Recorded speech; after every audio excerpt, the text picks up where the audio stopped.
Cambridge English, IELTS 10, published by Cambridge University Press and Cambridge English Language Assessment, 2015. This recording is copyright. CD 1. Test 1. You will hear a number of different recordings and you will have to answer questions on what you hear. There will be time for you to read the instructions and questions, and you will have a chance to check your work. All the recordings will be played once only. The test is in 4 sections. At the end of the test, you will be given 10 minutes to transfer your answers to an answer sheet. Now turn to Section 1. Section 1. You will hear a telephone conversation between a travel agent and a customer. First, you have some time to look at questions 1 to 6.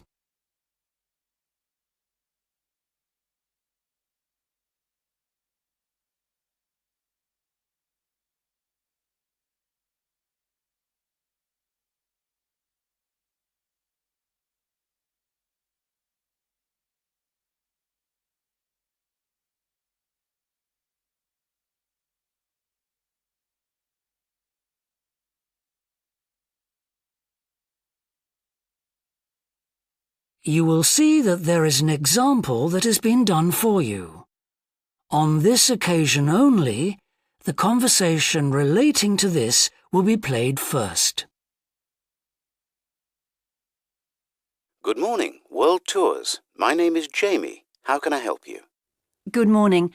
I want some information on self-drive tours in the USA. Could you send me a brochure? Of course. Could I have your name, please? Andrea Brown.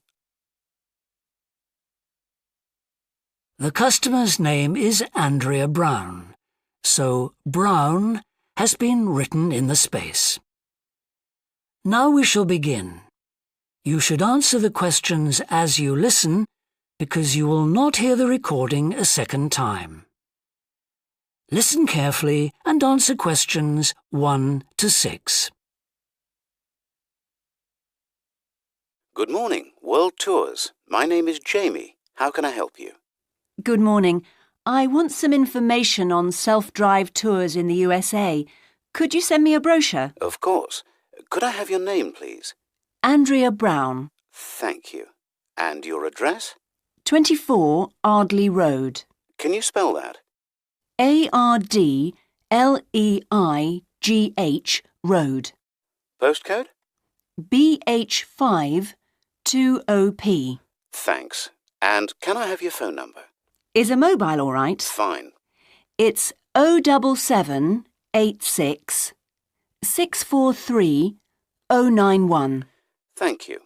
And can I ask you where you heard about World Tours? From a friend, or did you see an advert somewhere? No, I read about you in the newspaper.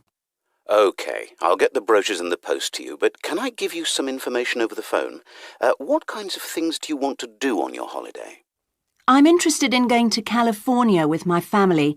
I've got 2 children, and we want to hire a car. OK. We have a couple of self-drive tours there, visiting different places of interest in California. The first one begins in Los Angeles, and there's plenty of time to visit some of the theme parks there. That's something on my children's list, so I'd want to include that. Good. Then you drive to San Francisco. From San Francisco, you can drive to Yosemite Park, where you spend a couple of nights. You can choose to stay in a lodge or on the campsite. I don't like the idea of staying in a tent. It'd be too hot. Right. And the tour ends in Las Vegas. OK. The other trip we can arrange is slightly different. It starts in San Francisco, then you drive south to Cambria. Someone told me there's a really nice castle near Cambria. Will we go near that? Hearst Castle is on that road, so you could stop there. Good. I'd like to do that.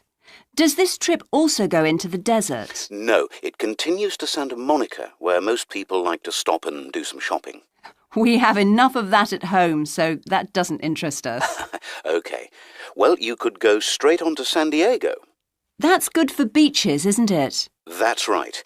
That's a good place to relax, and your children might like to visit the zoo before flying home. I don't think so. We want some time for sunbathing and swimming. Before you hear the rest of the conversation, you have some time to look at questions 7 to 10.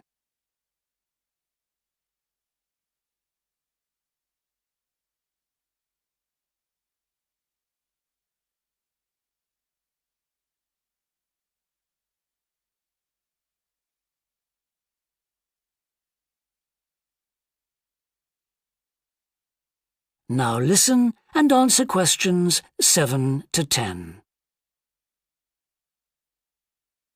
So, how many days are the trips and how much do they cost?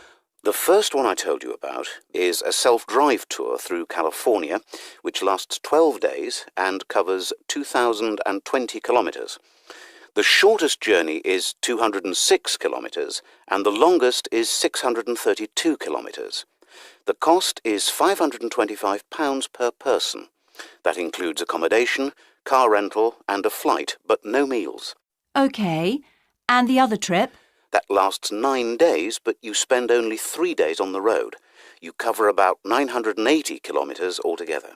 So is that cheaper then? Yes, it's almost £100 cheaper. It's £429 per person, which is a good deal. So that covers accommodation and car hire. What about flights? They aren't included, but these hotels offer dinner in the price. OK. Well, thank you very much. I'll be in touch when I've had a chance to look at the brochure. I'm pleased to help. Goodbye. Goodbye. That is the end of section 1. You now have half a minute to check your answers.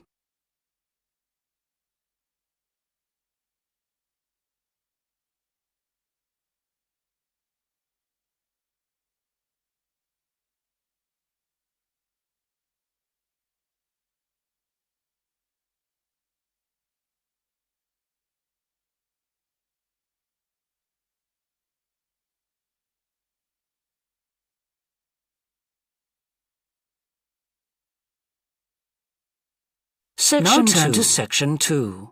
You will hear a fitness manager of a leisure club talking to some new members.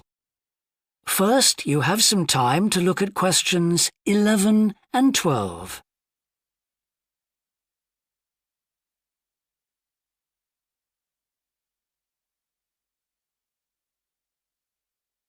Now listen and answer questions 11 and 12. On behalf of LP Clubs, I'd like to welcome you all here today. My name's Sandy Fisher, and I'm one of the fitness managers here. Before we start our tour of the club, I'll just run through some basic information about the facilities we have here, including recent improvements, and explain the types of membership available.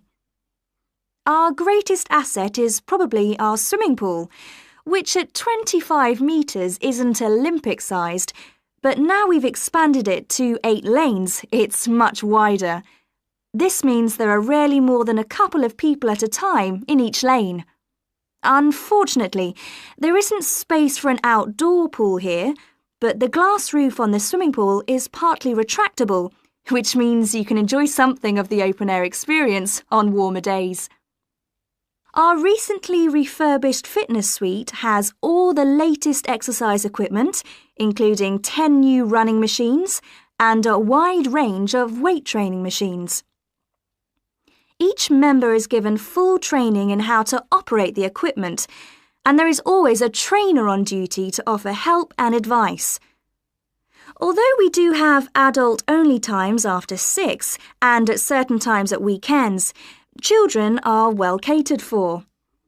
Older children continue to benefit from a wide range of tuition, anything from trampolining to yoga. Before you hear the rest of the talk, you have some time to look at questions 13 to 20.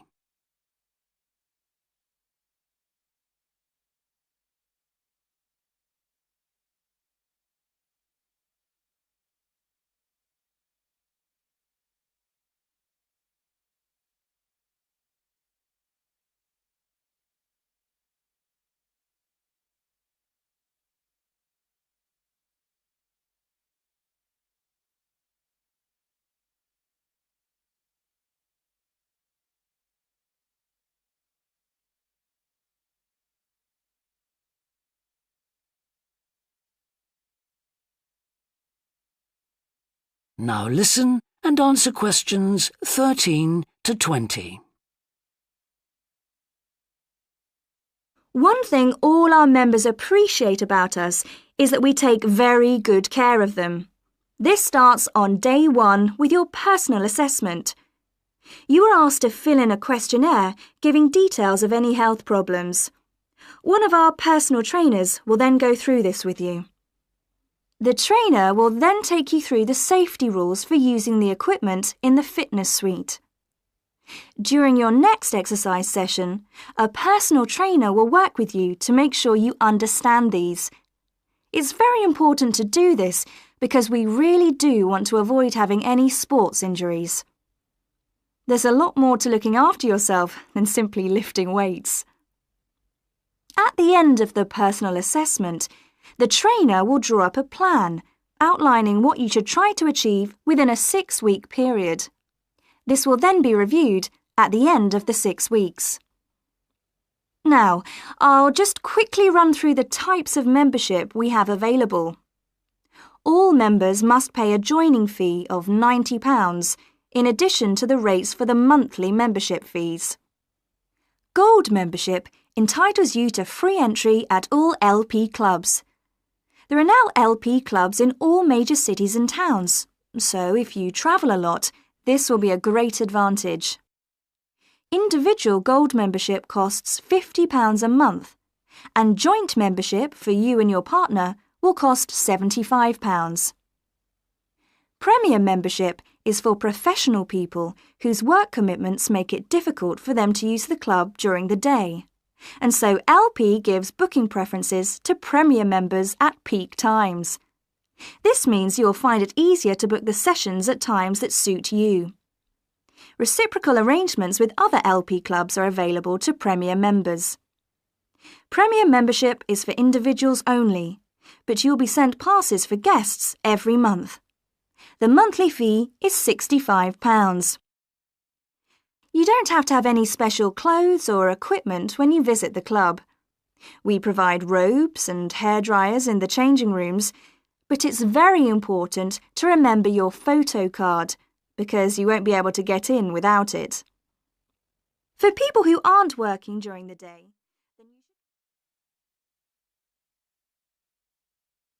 That is the end of section 2. You now have half a minute to check your answers.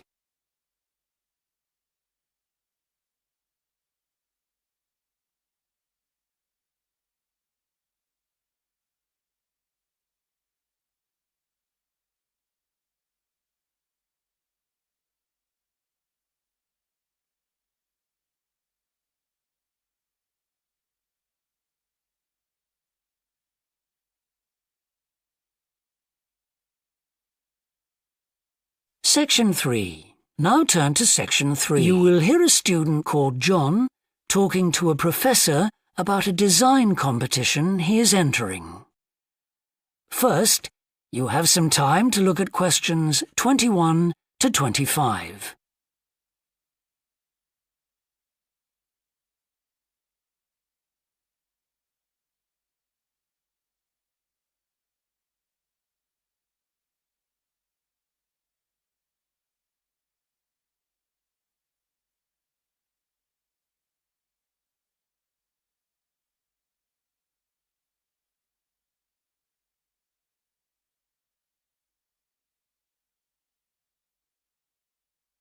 Now listen carefully and answer questions 21 to 25.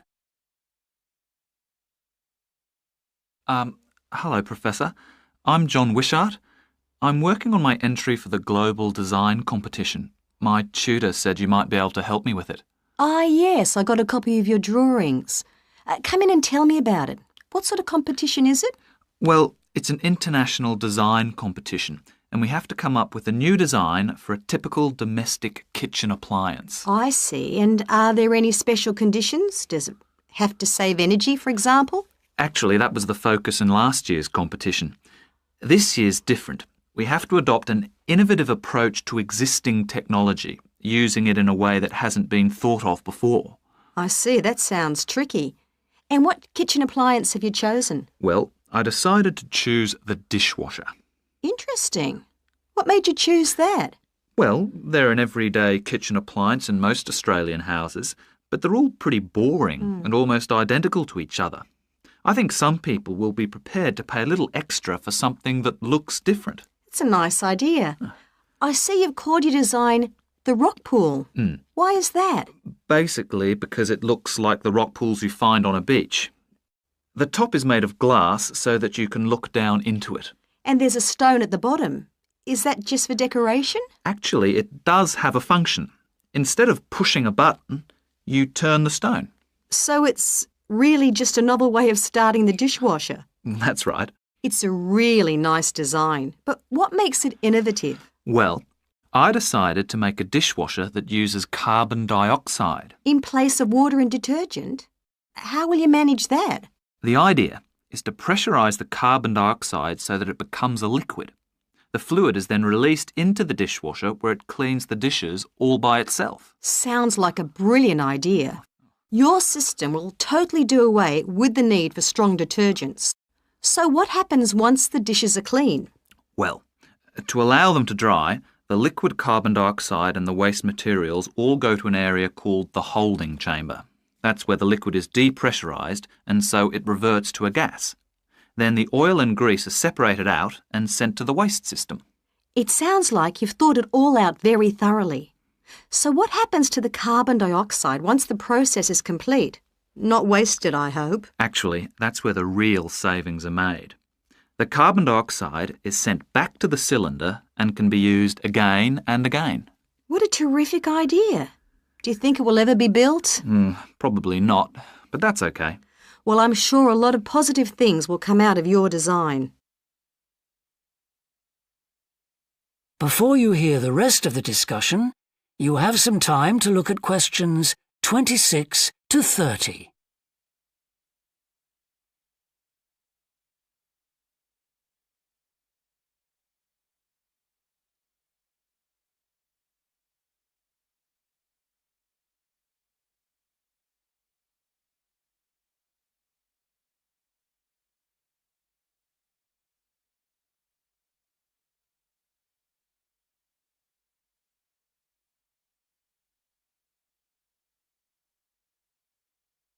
Now listen and answer questions 26 to 30. Now, you seem to have thought about everything, so what exactly did you need me to help you with? Well, my design has made it to the final stage of the competition, and in a few months' time I have to give a presentation, and that's the part I was hoping you could help me with. Right, well, that should be easy enough. What have you managed to do so far? Well, I've got detailed drawings to show how it will work, and I've also written a 500-word paper on it. I see. Well, if you want to stand a good chance of winning, you really need a model of the machine. Yes, I thought I might, but I'm having a few problems. What's the main difficulty so far? Let me guess. Is it the materials? Yes. I want it to look professional, but everything that's top quality is also very expensive. Look, projects like this are very important to us. They really help lift our profile. So why don't you talk to the university about a grant? Oh. I can help you fill out the application forms if you like. Oh, that would be great. You'd better show me this paper you've written as well. For a global competition such as this, you need to make sure the technical details you've given are accurate and thorough. Oh, that would be a great help. Is there anything else I can do? Well, I'm really nervous. That is the end of section 3. You now have half a minute to check your answers.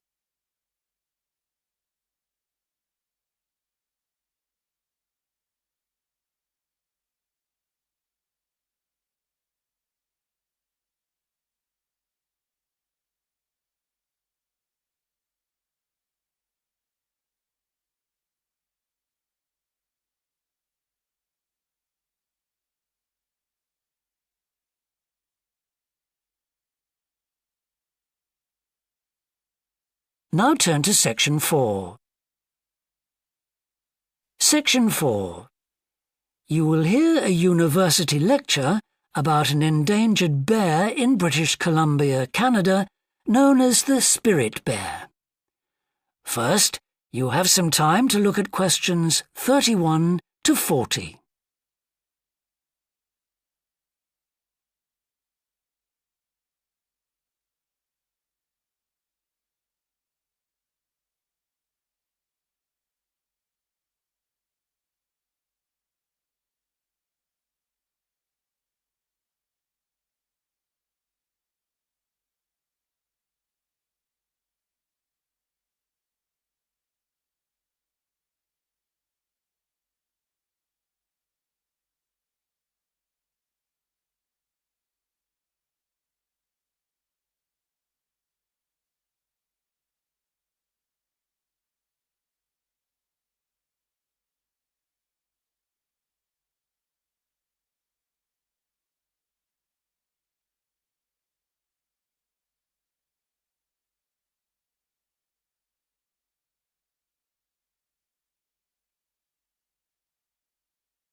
Now listen carefully and answer questions 31 to 40.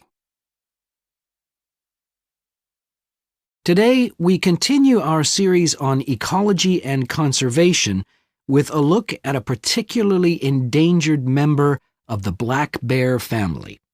1 in 10 black bears is actually born with a white coat, which is the result of a special gene that surfaces in a few. Local people have named it the spirit bear, and according to the legends of these communities, its snowy fur brings with it a special power. Because of this, it has always been highly regarded by them, so much that they do not speak of seeing it to anyone else. It is their way of protecting it when strangers visit the area. The white bear's habitat is quite interesting. The bear's strong relationship with the old-growth rainforest is a complex one. The white bear relies on the huge, centuries-old trees in the forest in many ways. For example, the old-growth trees have extremely long roots that help prevent erosion of the soil along the banks of the many fish streams. Keeping these banks intact is important because these streams are home to salmon, which are the bear's main food source.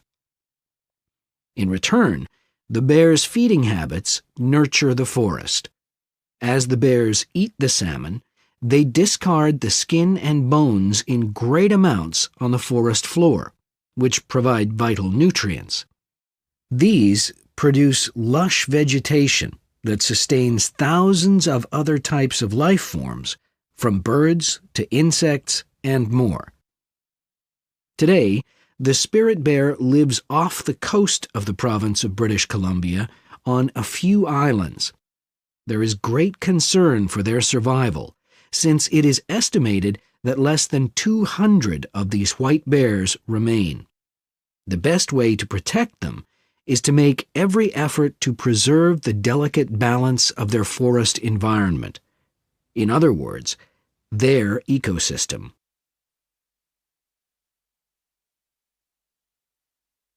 The greatest threat to the bear's existence is the loss of its habitat.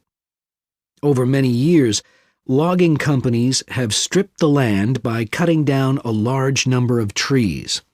In addition, they have built roads which have fractured the areas where the bear usually feeds, and many hibernation sites have also been lost.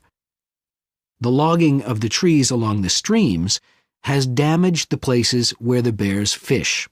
To make matters worse, the number of salmon in those streams is declining because there is no legal limit on fishing at the moment.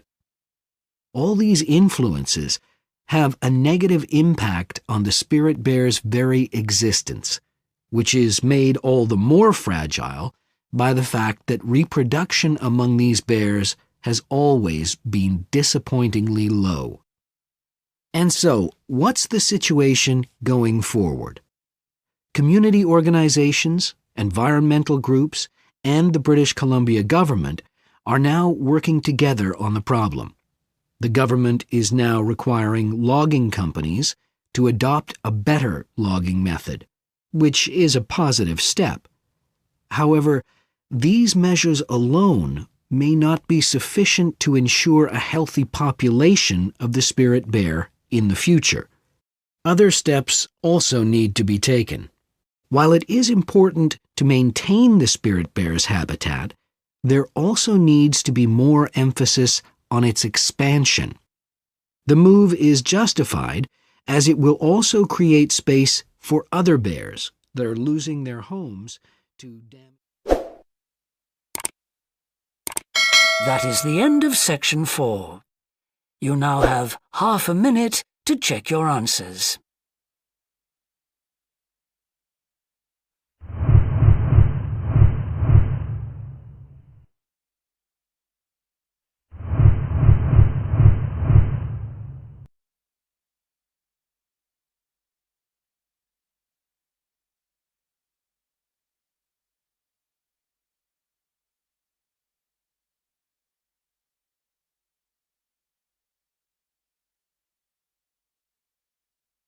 That is the end of the listening test.